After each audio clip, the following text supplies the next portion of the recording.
The wind moved like breath over graves, low and bone-dry, brushing across the cracked plains that led to the edge of Deadwater, Wyoming.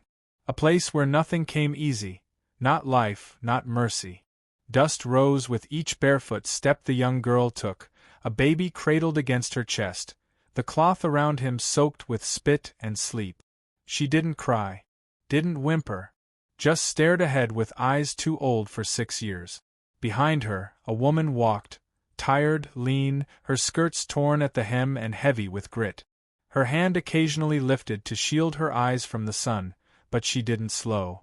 She couldn't afford to. She was Clara May, once a schoolteacher, once full of answers and books. But that life had burned away years ago, and all that remained now was her body and her children. She carried shame like a second skin, tight and constant. Each step into town peeled it back a little more. Deadwater hadn't changed. The same tired horses tied to the same porch rails. The same folk pretending not to stare, yet never missing a detail. Clara could feel the eyes crawling over her, especially Mrs. Ellery, sitting in her usual rocker outside the mercantile, fingers wrapped around a teacup that steamed despite the heat. "God bless the poor, but Lord keep them off my porch," Mrs. Ellery muttered to no one in particular. The whisper carried like thunder in the stillness. Clara held her head high. Not out of pride, but out of desperation. Pride had long since died. She guided Junie and the baby toward the feed store, where she hoped to find work. Any kind. Cleaning stalls. Washing floors. Standing upright with a name again. The door creaked as she pushed it open. The scent of molasses grain and horsehair filled the air. Behind the counter stood a man with shoulders like timber and a beard flecked with dust. He didn't speak, just watched. His name was Elias Boone. 12 years alone will teach a man how to say things without ever opening his mouth. Elias had once had a wife and child, buried now under a cottonwood tree that never bloomed again. Since then, he'd lived like the land, quiet, hard, impossible to read. Most folks gave him space. Some feared him. But not Junie. She walked straight up to him, dragging her feet through sawdust. Her voice came soft but sure, as if she'd practiced the words in her dreams. "Can you buy us, mister?" Silence fell like a stone. Clara's breath caught. "No, Junie, stop," she whispered, but the words cracked from her throat like old leather. The girl didn't flinch. She held the baby higher in her arms. "Mama says we're not for sale, but she don't got no coin, and my baby brother's real hungry." Elias's eyes dropped to the infant, who squirmed lightly in her grip, red-faced and slick with fever sweat. Then they rose to Clara, who looked like she might collapse from the weight of her humiliation. "I'm not here to beg," Clara said, barely above a murmur.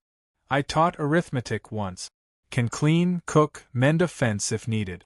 I'll work for food. Shelter. You don't even need to speak to me if that's easier." Elias didn't move.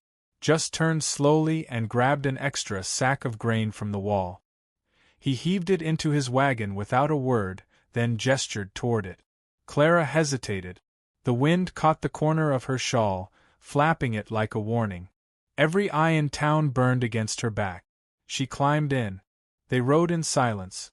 The trail out of town wound between brittle hills and creosote bushes. No birdsong. Just the creak of wood and the faint breath of a sleeping baby. Elias drove like a man with nowhere to be and all the time in the world to get there. The ranch was humble. Fenced with cedar logs weathered by time, the land stretched dry and empty around it. A barn leaned into the horizon, and a small bunkhouse sat shaded behind the main cabin. Elias stopped the wagon, got out and pointed at the bunkhouse, then walked off toward the barn. No words. Just space. Clara stepped down, nearly stumbling. Her knees buckled beneath her. Junie helped steady her, not saying anything. She'd learned silence was safer. Inside, the bunkhouse smelled of cedar and mouse nest. There were 2 cots, a stove, and a cracked basin. It was more than she'd dared hope for. That night, as the wind scraped against the windows and the stove crackled low, Elias knocked once and pushed open the door with a tin bowl in hand. It was stew, gamey, thick, and still steaming. He handed it to Clara without meeting her eyes and stepped back into the night. Clara stared at the bowl a long while, then spooned it into 3 portions. One for Junie, one for the baby, one for herself. She said nothing, but her hand trembled when she lifted the spoon to her lips. The next morning, Clara woke before the sun. She started by hauling water from the well, then swept the bunkhouse, folded the bedding, and checked the baby's fever with the back of her wrist. It had broken. A small miracle. Outside, she found a chicken coop in disrepair, half collapsed under its own weight. Without asking, she gathered the fallen planks and began to rebuild it. Elias passed by once, paused, then continued walking. By midday, Clara's fingers bled. She wrapped them in old fabric and kept going. That evening, as shadows stretched long over the hills, Elias returned to find the coop standing tall again. Not perfect, but upright. He gave a small nod and, for the first time, said, "Storm's coming." His voice was low, gravelled with years of disuse. Clara looked up, startled by the sound. She only nodded. "We've weathered worse." Later that night, after Junie had fallen asleep and the baby cooed softly beside her, Clara stepped outside. The sky had turned to slate, stars swallowed by clouds thick with weight. The wind smelled of rain. Elias stood on the porch of his cabin, arms folded, eyes watching the sky like it owed him something. Clara joined him. They didn't speak.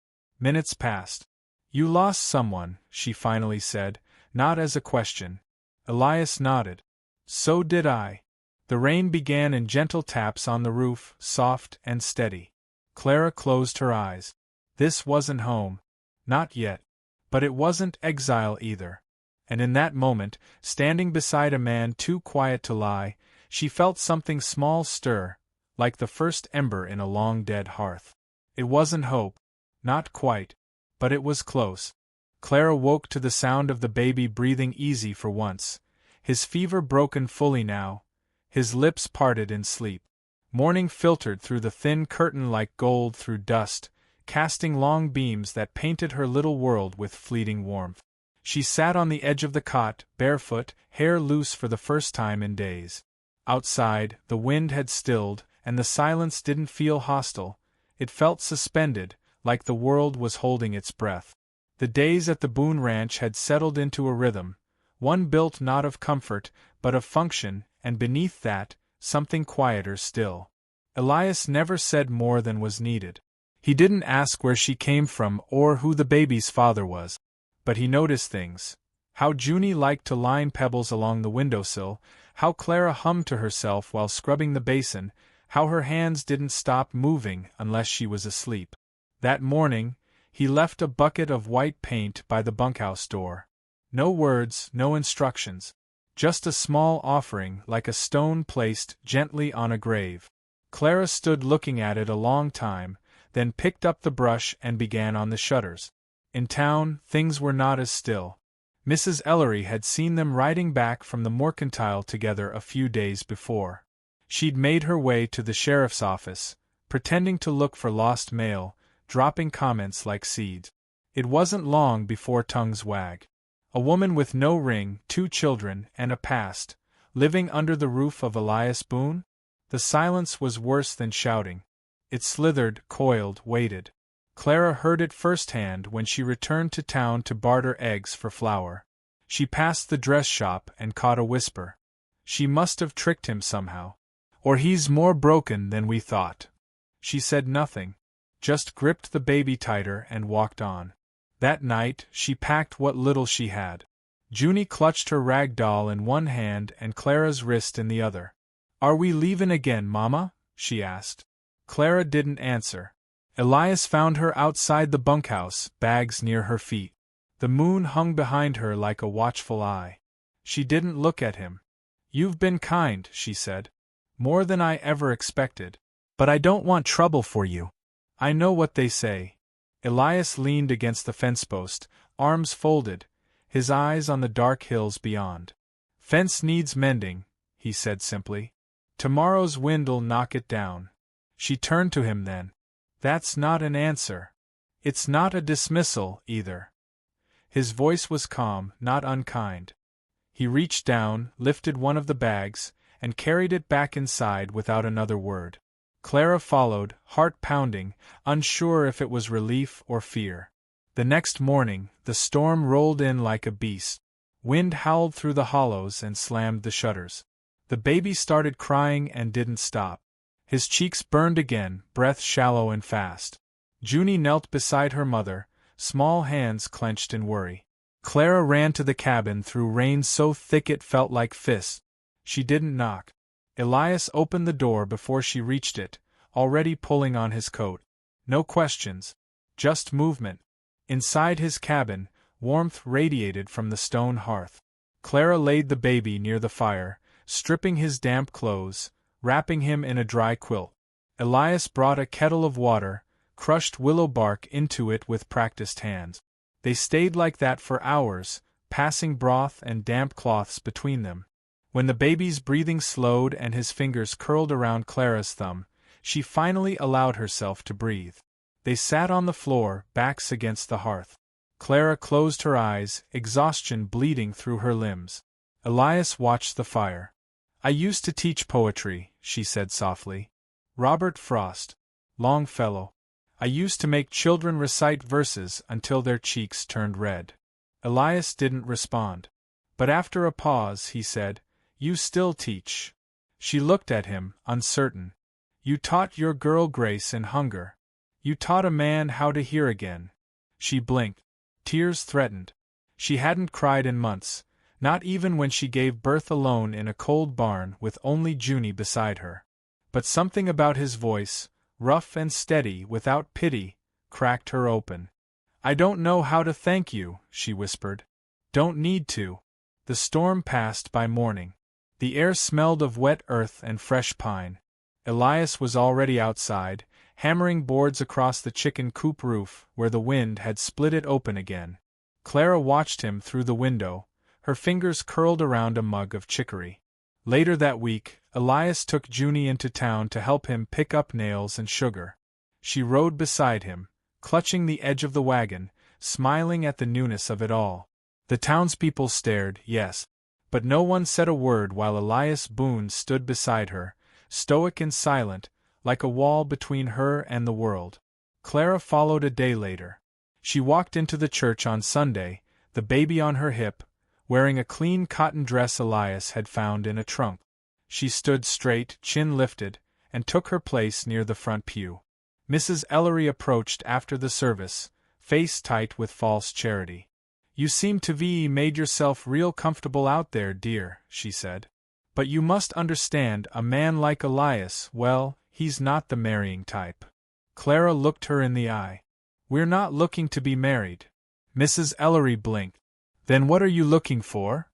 Clara adjusted the baby, who had begun to doze against her shoulder. "Peace," she said. "And I've found it." She walked past her without another word. Back at the ranch, Junie was setting tiny chairs around a circle of stones near the garden. Pretend tea time, Clara realized. Elias was mending a gate, hat low over his brow. Clara stepped out of her shoes, let her toes press into the cool dirt. She walked over to Elias and handed him a jar of lemonade. Their fingers touched briefly. He looked at her, not through her, not at her, but into her. And she felt seen in a way no mirror ever showed. "Storm fence held," she said. "It did." She smiled. There were no declarations, no promises, but the space between them had changed, woven tighter, made real not by words but by everything that had passed unspoken. In the distance, thunder rumbled again. This time it felt like music, and somewhere deep inside her, Clara knew, they weren't going anywhere. Not now. Not ever.